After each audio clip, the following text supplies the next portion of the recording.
દાંતીવાડાના પાંથાવાડે highway પર આવેલી એક હોટલ સામે ઊભેલા એક ટ્રેલરમાં અચાનક ભીષણ આગ ફાટી નીકળી હતી।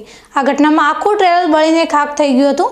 જો કે સદનસીબે ટ્રેલર ચાલકનો આબાદ બચાવ થયો હતો। રાજસ્થાનના બિયાવરથી ગુજરાતના મુન્દ્રા તરફ ટાઇલ્સ માટે પથ્થરનો પાવડર ભરીને જઈ રહેલું આ ટ્રેલર શ્રી ભેરુનાથ હોટલ પાસે ઊભું હતું। ટ્રેલર ચાલક પરેશ કુમાર હોટલમાં જમીને ટ્રેલરના કેબિનમાં આરામ કરી રહ્યા હતા ત્યારે જ અચાનક આગ ભભૂકી ઉઠી હતી।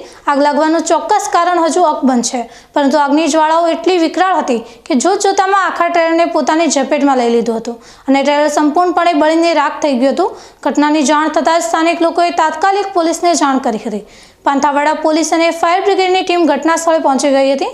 ફાયર બ્રિગેડના જવાનોએ પાણીનો મારો ચલાવીને આગને કાબૂમાં લીધી હતી।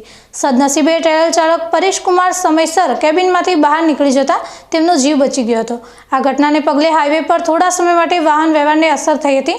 પોલીસ દ્વારા આગ લાગવાના કારણ અંગે વધુ તપાસ હાથ ધરવામાં આવી છે।